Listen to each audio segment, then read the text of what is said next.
Hello my dear students, welcome back to my YouTube channel. मेरे YouTube channel पर आप लोग का बहुत बहुत स्वागत है। डियर स्टूडेंट, आज की क्लास में हम लोग अर्थशास्त्र विषय का अध्ययन करेंगे। और जैसा कि मैंने आप लोगों को पिछली क्लास में गरीबी नामक एक टॉपिक का क्लास करवाया था, जिसमें मैंने गरीबी से संबंधित जो प्राथमिक अवधारणाएं हैं उनको आप लोगों को क्लियर कर दिया था। यानी गरीबी किसे कहते हैं, गरीबी कितने प्रकार की होती है, गरीबी का दुष्चक्र क्या होता है। आज की क्लास में हम लोगों को देखना है कि भारत में गरीबी का आकलन करने के लिए कौन कौन से समितियों का गठन किया गया, किन समितियों ने किस आधार पर भारत में गरीबी का अनुमान लगाया, और उसके बाद फिर हम देखेंगे कि भारत में गरीबी के क्या कारण हैं, उस कारण को दूर करने के क्या उपाय करने चाहिए, और फिर देखेंगे कि पूरे विश्व में गरीबी के मामले में अपना देश कौन से स्थान पर है, किस देश में सबसे ज्यादा गरीब लोग रहते हैं। तो ये सारी चीजें आज की क्लास में हम लोगों को देखना है। तो चलिए आइए देखा जाए सबसे पहले कि भारत में गरीबी का अनुमान लगाने के लिए कौन कौन सी समितियों का गठन कालक्रम के अनुसार किया गया है और उनके अनुसार गरीबी को कैसे परिभाषित किया गया।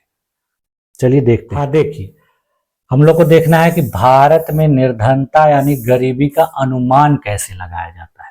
तो वर्तमान में देखिए, भारत में गरीबी का अनुमान लगाने के लिए राष्ट्रीय नमूना सर्वेक्षण संगठन, जिसको नेशनल सैंपल सर्वे ऑर्गेनाइजेशन यानी शॉर्टकट में NSSO के नाम से जाना जाता है, उसी के द्वारा शीर्ष गणना अनुपात यानी हेड काउंट रेशियो विधि का प्रयोग करके किया जाता है। यानी हेड काउंट रेशियो का मतलब कि भारत में कितने गरीब व्यक्ति हैं उनको गिन के, ठीक है। तो इसकी देखिए गणना के लिए जो सूत्र है वो उपयोग किया जाता है कि शीर्ष गणना अनुपात यानी हेड काउंट रेशियो बराबर निर्धनों की अनुमानित संख्या बटा में कुल जनसंख्या गुणे 100। ये फार्मूला है, इसी के आधार पर भारत में गरीबों की संख्या पता की जाती है।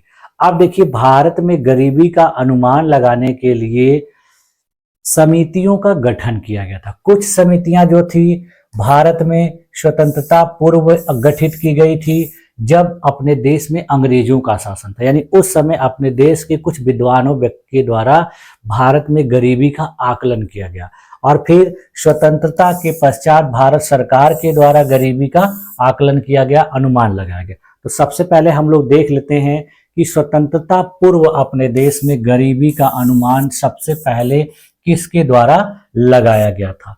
तो देखिए, जैसे सबसे पहले अपने देश में गरीबी का अनुमान जो है हमारे देश के एक महत्वपूर्ण अर्थशास्त्री, विद्वान अर्थशास्त्री, जिनको दादा भाई नौरोजी के नाम से जाना जाता है, उन्होंने अपनी पुस्तक poverty and un British rule in India में इस बात का पता लगाया था कि भारत में गरीबी रेखा की किस प्रकार से स्थिति है और भारत में कौन कौन से लोग, कितना आय करने वाले लोग गरीब कहे जाते हैं।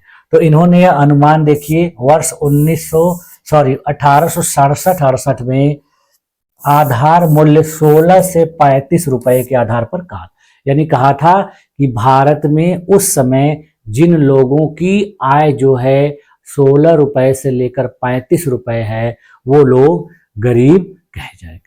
इनके द्वारा देखिए प्रस्तावित गरीबी रेखा एक निर्वाह या न्यूनतम आधारभूत आहार आवश्यकताओं जैसे चावल, आटा, दाल, मटन, सब्जियां, घी, वनस्पति तेल और नमक की लागत पर आधारित थी। यानी उन्होंने उस समय यह जो गरीबी रेखा का अनुमान लगाया या निर्वाह, जैसे जीवन किससे निर्वाह किया जा सकता है, तो इन्हीं सारी चीजों की जरूरत पड़ती है। और इन सारी चीजों को खरीदने के लिए उन्होंने उस समय कहा था कि किसी व्यक्ति को 16 से 35 रुपए की जरूरत पड़ती। यदि कोई व्यक्ति इसकी पूर्ति कर ले रहा है तो वह गरीबी रेखा से ऊपर कहलाएगा, यदि नहीं कर पा रहा है तो गरीबी रेखा के नीचे कहा जाएगा। तो इसीलिए उन्होंने इस चीज को उस समय बताया था और गरीबी के बारे में सबसे पहले अनुमान लगाया। उसके बाद फिर देखिए 1938 ईस्वी में सुभाष चंद्र बोस के द्वारा जवाहरलाल नेहरू की अध्यक्षता में गठित की गई राष्ट्रीय योजना समिति, जिसको नेशनल प्लानिंग कमेटी भी कहा जाता है, उसने 15 से 20 रुपए प्रति व्यक्ति आय प्रति माह को गरीबी रेखा अनुमानित किया था। यानी उन्होंने कहा कि जो लोग 15 रुपए से 20 रुपए प्रति महीना कमाते हैं वो लोग गरीबी रेखा के अंतर्गत आते हैं। उन्होंने कहा कि जो जीवन स्तर के न्यूनतम मानक पर आधारित थी तथा जिसमें पोषण संबंधी आवश्यकताओं को सम्मिलित किया गया था। इसमें देखिए फिर बाद में इसके विकास के लिए सुझाव देने हेतु कुछ प्रभावशाली व्यापारिक नेताओं के एक छोटे समूह ने वर्ष 1944 में फिर इससे संबंधित आकलन किया और उन्होंने कहा कि 75 रुपया प्रति व्यक्ति आय प्रति वर्ष को गरीबी रेखा का आधार माना जाए और इस योजना को बॉम्बे योजना के नाम से जाना, यानी बॉम्बे प्लान। यानी 1944 ईस्वी में कहा गया कि जो लोग एक वर्ष में 75 रुपया कमाते हैं तो वो लोग गरीबी के अंतर्गत आते। इसके बाद देखिए आजादी के बाद भारत में गरीबी का अनुमान लगाने के लिए प्रयास किया गया और इसके लिए देखिए भारत में गरीबी मापन का प्रथम आधिकारिक प्रयास योजना आयोग द्वारा गठित D.R. गाडगिल समिति ने वर्ष 1962 में किया, जिसमें देखिए प्रति व्यक्ति प्रति माह उपभोग व्यय को गरीबी रेखा मानने का सुझाव दिया गया। यानी इस समिति के द्वारा कहा गया कि एक महीने में लोगों को अपने उपभोग यानी अपने इस्तेमाल की वस्तुओं को खरीदने के लिए जितना पैसा खर्च करना पड़ता है उसी के आधार पर गरीबी का आकलन किया जाए। यानी कोई व्यक्ति एक महीने में अपने आवश्यकता की कितनी चीजों को खरीद सकता है।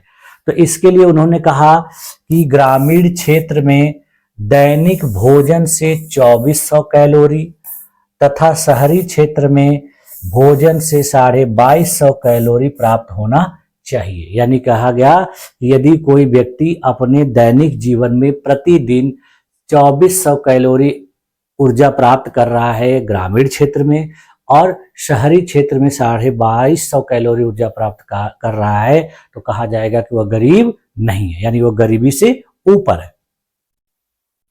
फिर देखिए 1971 ईस्वी में राष्ट्रीय नमूना सर्वेक्षण NSS के आंकड़ों के आधार पर पहली बार वैज्ञानिक विधि से गरीबी रेखा का निर्धारण नीलकांत दांडेकर और M रथ के द्वारा किया गया, जिसे दांडेकर रथ फार्मूला के नाम से भी जाना जाता है।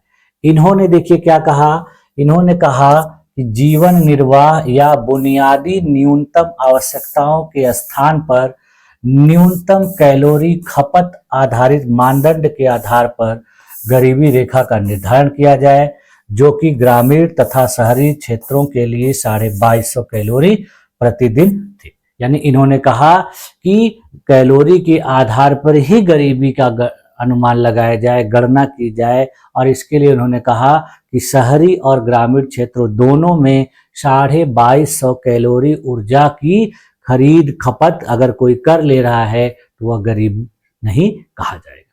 यानी अब उतना पैसा वो कमा ले जिससे उसको इतने कैलोरी प्राप्त करने के लिए भोजन मिल जाए तो वह गरीब नहीं कहा। देखिए 1977 में योजना आयोग द्वारा गठित कार्यदल ने गरीबी को प्रतिदिन न्यूनतम भोजन ऊर्जा के आधार पर परिभाषित किया था।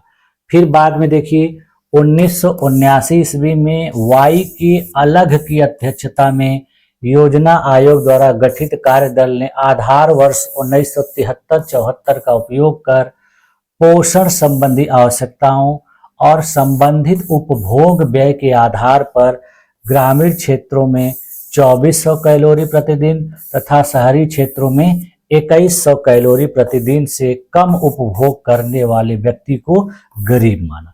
अब देखिए ये जितने भी पहले के अनुमान लगाए जा रहे हैं ये लोगों के भोजन से प्राप्त होने वाली कैलोरी ऊर्जा के आधार पर लगाए जा रहे।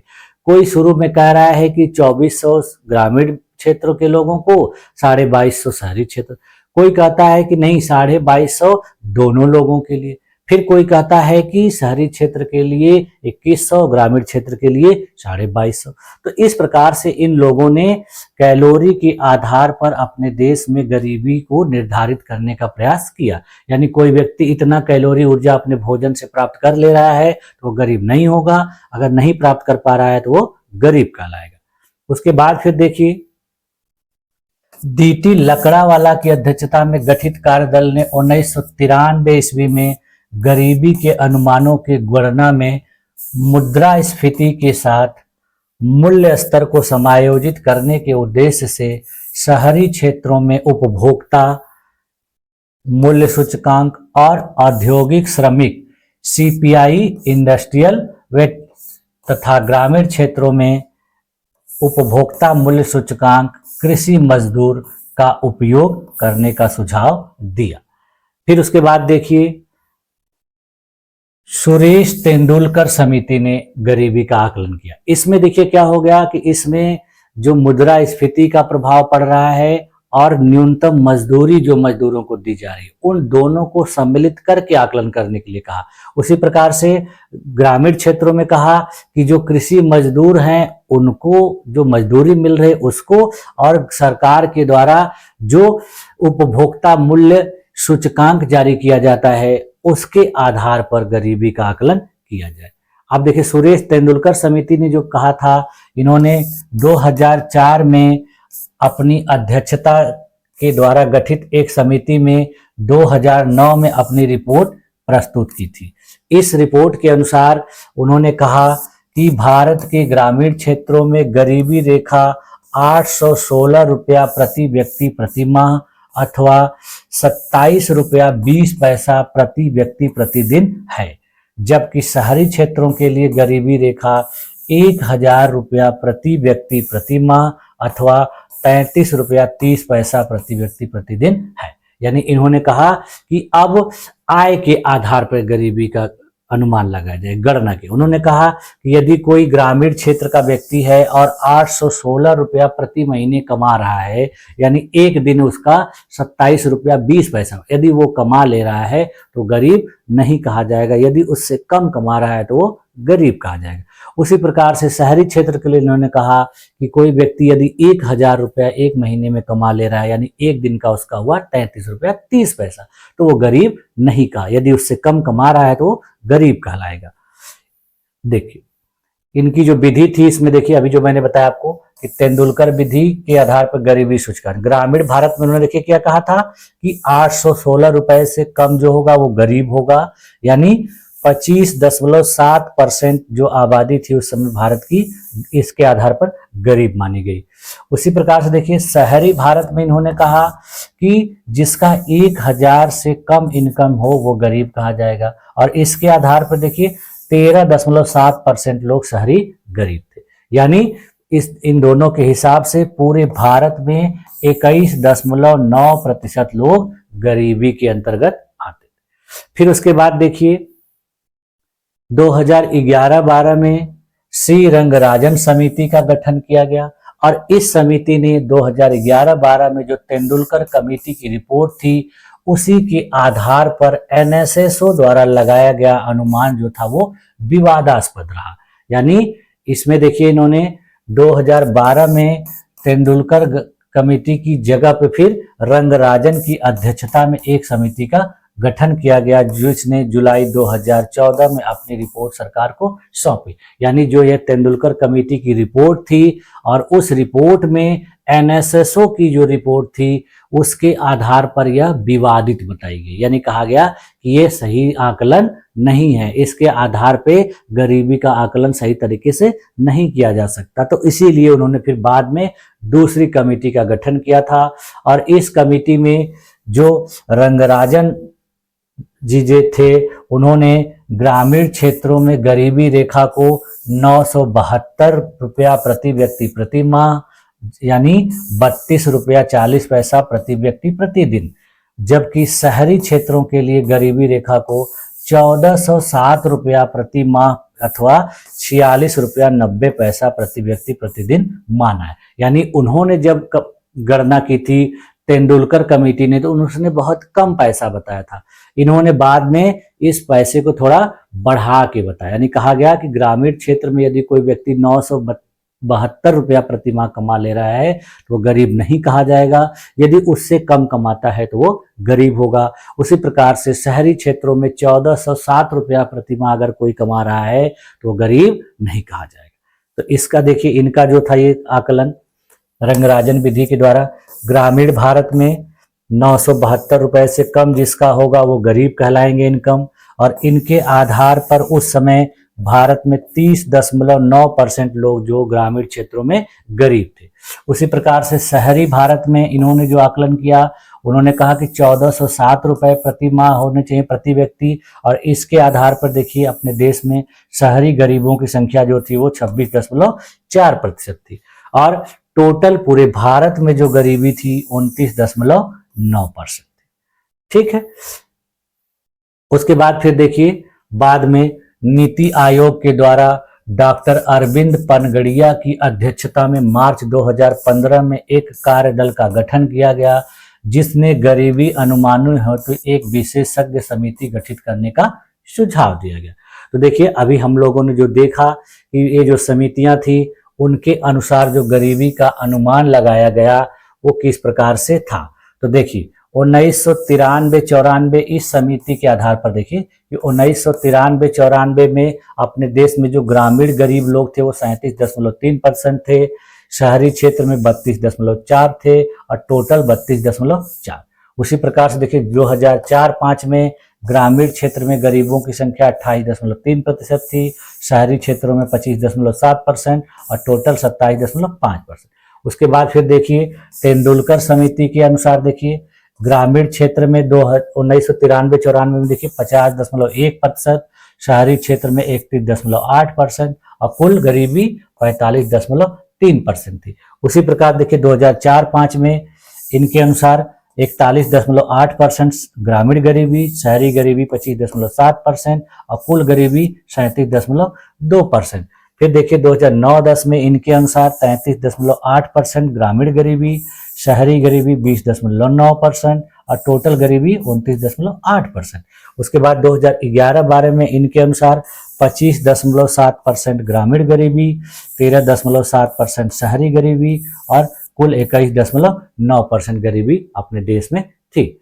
फिर बाद में जब रंगराजन समिति का अनुमान लगाया गया उनके अनुसार देखिए, क्योंकि ये बाद में गठित हुई थी, तो इसके अनुसार 2009-10 में ग्रामीण गरीबी 39.6% थी, शहरी क्षेत्र में 35.1% और टोटल गरीबी जो थी 38.2%। उसी प्रकार 2011-12 में इनके अनुसार देखिए 30.9% गरीबी ग्रामीण क्षेत्र में थी, शहरी क्षेत्र में 26.4% और टोटल भारत की 29.5%। ठीक है, तो ये सारी जो है अपने देश में गरीबी रेखा से संबंधित अनुमानों का आंकड़ा था।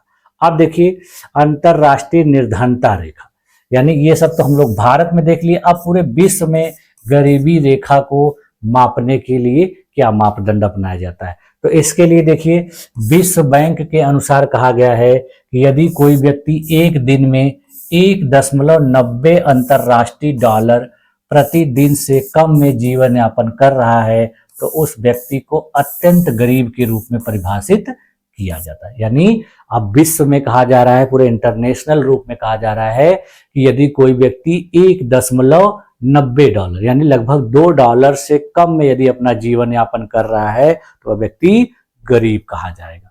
यानी $2 एक दिन में वो नहीं कमा पा रहा है या नहीं खर्च कर पा रहा है तो वो व्यक्ति गरीब होगा। इसके अंतर्गत देखिए कहा गया कि मुद्रास्फीति के साथ साथ विभिन्न देशों के मध्य मूल्य अंतरों को समायोजित किया गया। यानी इसमें कहा गया कि जो महंगाई होती है, मुद्रास्फीति का मतलब होता है कि महंगाई, तो महंगाई की वजह से यदि किसी देश में मुद्रा के मूल्य में उतार चढ़ाव हो रहा है तो उसको इसमें समायोजित किया जाना चाहिए। उसी के बाद देखिए फिर वो तो विश्व बैंक का आंकड़ा था। अब देखिए एशियाई विकास बैंक यानी एशियन डेवलपमेंट बैंक ने भी अपनी एक आंकड़े को प्रस्तुत किया और उसने कहा कि जो लोग वर्तमान में $1.51 प्रति व्यक्ति प्रतिदिन कमा ले रहे हैं तो वो क्या है, गरीबी रेखा से बाहर, यानी जो उससे कम कमा रहा है वो गरीब कहा जाएगा। ठीक है, तो ये दोनों आंकड़े जो थे वो वैश्विक आंकड़े थे। एक में कहा जा रहा है कि $1.90 प्रतिदिन, और यहाँ एशियाई डेवलपमेंट बैंक के द्वारा कहा जा रहा है कि $1.51 प्रति व्यक्ति प्रतिदिन। ठीक है, आप देखिए गरीबी की बहुआयामी प्रकृति। गरीबी की बहुआयामी प्रकृति क्या होती है उसको देख लेते हैं। तो देखिए, गरीबी विभिन्न प्रकार के कारकों की अंतरक्रिया से उत्पन्न एक जटिल स्थिति होती है, जिसे गरीबी का बहुआयामी स्वरूप कहा जाए। बहुआयामी का मतलब होता है कई प्रकार से, मल्टी डायमेंशनल, यानी किसी एक वजह से गरीबी ना होना बल्कि कई कारकों की वजह से गरीबी होना, यही कहा जाता है बहुआयामी प्रकृति। इस बहुआयामी प्रकृति के विचार का व्यापक प्रसार विश्व बैंक द्वारा किया गया, यानी विश्व बैंक ने कहा कि ये जो गरीबी होती है किसी एक वजह से नहीं होती, इसके कई कारण होते हैं।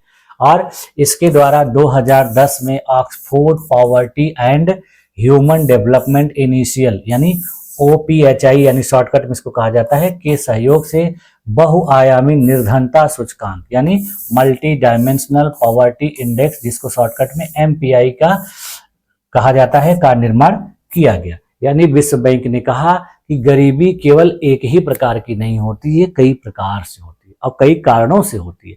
तो इसको इन्होंने अलग तरीके से बताया और उसके लिए सूचकांक जारी करने के लिए कहा गया। तो इसी के आधार पर देखिए बहुआयामी निर्धनता सूचकांक जो है जारी किया जाने लगा, जिसको मल्टी पॉवर्टी इंडेक्स के नाम से जाना जाता है। इसमें देखिए इन्होंने कहा कि शिक्षा से संबंधित, स्वास्थ्य से संबंधित और जीवन निर्वाह से संबंधित बातों को इसमें शामिल किया। यानी किसी चीज को, किसी व्यक्ति को यदि गरीब बताना है तो केवल उसके जीवन निर्वाह के आधार पर न बताया जाए बल्कि उसके स्वास्थ्य और शिक्षा को भी उसमें शामिल किया जाए। और उन्होंने शिक्षा में कहा कि स्कूलिंग का जो वर्ष है वो 5 वर्ष तक लिया जाए, यानी कोई बच्चा अगर है तो 5 वर्ष तक स्कूल जा पा रहा है कि नहीं, और अगर जा रहा है तो उसकी स्कूल में उपस्थिति कितने दिन तक, यानी 5 वर्ष तक उसको पढ़ने का मौका मिल रहा है कि नहीं, और मिल रहा है तो वो कितने दिन स्कूल में उपस्थित हो रहा है, इस चीज को इन्होंने इसमें शामिल करने। उसी प्रकार से स्वास्थ्य से संबंधित बातों में इन्होंने कहा कि जो बाल मृत्यु दर है यानी चाइल्ड मोर्टेलिटी रेट वो किस प्रकार से है, बच्चों की स्वास्थ्य की वजह से मृत्यु ज्यादा हो रही है कि कम हो रही है, वो देखने के लिए कहा। और पोषण स्तर देखने के लिए कहा कि यानी जो बच्चे हैं वो कुपोषित हैं कि सही तरीके से उनको पोषण मिल रहा है, ये चीजों को। उसके बाद जीवन निर्वाह में उन्होंने कहा कि संपत्ति, उनके घर में धरातल है यानी फ्लोर है कि नहीं, छत है कि नहीं, स्वच्छता किस प्रकार से है, बिजली का उपयोग करते हैं कि नहीं, घरेलू ईंधन किस प्रकार का इस्तेमाल करते हैं, और पीने का पानी स्वच्छ है कि नहीं। तो ये सारी चीजें इन्होंने कहा जीवन निर्वाह में, यानी जीवन निर्वाह में केवल भोजन को न शामिल किया जाए, बाकी इन सारी चीजों को शामिल। यानी इन्होंने कहा कि इन सारे आंकड़ों के आधार पर गरीबी का निर्धारण किया जाए, आकलन किया जाए। अब देखिए जो वैश्विक बहुआयामी गरीबी सूचकांक 2024 जारी किया गया है, वह सूचकांक देखिए किसके द्वारा जारी किया गया है। यह जो सूचकांक है वैश्विक बहुआयामी गरीबी सूचकांक मल्टी पॉवर्टी इंडेक्स 2024, इसको देखिए संयुक्त राष्ट्र विकास कार्यक्रम यानी UNDP और ऑक्सफोर्ड गरीबी और मानव विकास पहल OPHI के द्वारा 17 अक्टूबर 2024 को जारी किया गया है। यह सूचकांक देखिए अभी जो मैंने बताया कि 3 स्तरों पे है, उसमें देखिए शिक्षा, स्वास्थ्य और जीवन स्तर के 3 आयामों डायमेंशंस में से 10 संकेतकों के माध्यम से मापा गया है। तो देखिए ये 10 संकेत अभी हम लोगों ने देखा, ये 10 संकेत देखिए क्या है, 1 2 3 4 5 6 7 8 9 10, यानी 3 डायमेंशन है, आयाम है और उसके अंतर्गत 10 क्षेत्र हैं। तो इन्हीं के आधार पर इस गरीबी सूचकांक को जारी किया गया। और इसमें कहा गया कि यदि कोई व्यक्ति इन संकेतकों में से 1/3 या उससे अधिक से वंचित है तो उसे बहुआयामी गरीब माना जाएगा। यानी इन 10 चीजों में से कोई व्यक्ति 1/3 भी पूरा नहीं कर पा रहा है तो कहा जाएगा कि बहुआयामी तरीके से गरीब है। और इन आंकड़ों के आधार पर देखिए गरीबी की व्यापकता को मापा गया और गरीबी की व्यापकता में बताया गया कि 112 देशों की 6.3 बिलियन जनसंख्या में से 1.1 बिलियन लोग यानी 18.3% लोग जो हैं तीव्र रूप से बहुआयामी गरीबी में जीवन यापन कर रहे हैं। यानी इस सूचकांक में बताया गया कि 112 देशों की 6.3 बिलियन जनसंख्या में से 1.1 बिलियन लोग यानी 18.3% लोग जो है बहुत ज्यादा यानी तीव्र रूप से बहुआयामी तरीके से गरीब हैं।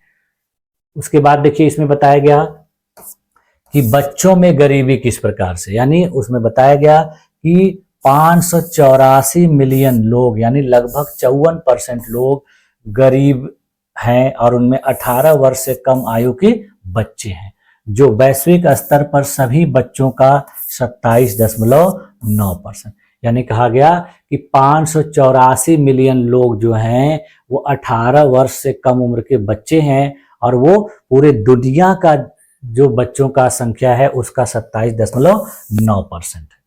ठीक है। उसके बाद फिर देखिए इसमें कहा गया ग्रामीण बनाम शहरी गरीबी के बारे में बताया गया। इसमें कहा गया कि 962 मिलियन यानी 83.7% जो लोग हैं ग्रामीण क्षेत्रों में रहते हैं, जबकि शहरी क्षेत्रों में यह संख्या अपेक्षाकृत कम है। यानी कहा गया कि गरीबों में 962 मिलियन लोग जो है ग्रामीण क्षेत्रों में रहते हैं और शहरी क्षेत्रों में यह संख्या अपेक्षाकृत कम है। उसी प्रकार से देखिए क्षेत्रीय वितरण के आधार पर कहा गया कि उप सहारा अफ्रीका में 55.3 करोड़ और दक्षिण एशिया में 40.2 करोड़ लोग बहुआयामी गरीबी का सामना कर रहे हैं। ठीक है।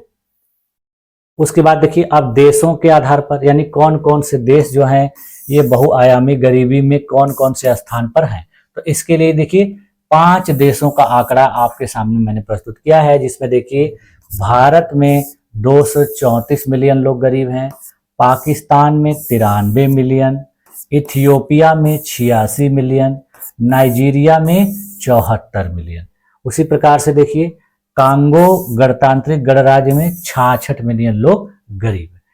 इन 5 देशों में देखिए कुल गरीब आबादी का लगभग 48.1% निवास करता है, यानी कुल गरीबों की टोटल जो आबादी है पूरे विश्व में उसका 48.1% जो है इन्हीं 5 देशों में निवास करता है।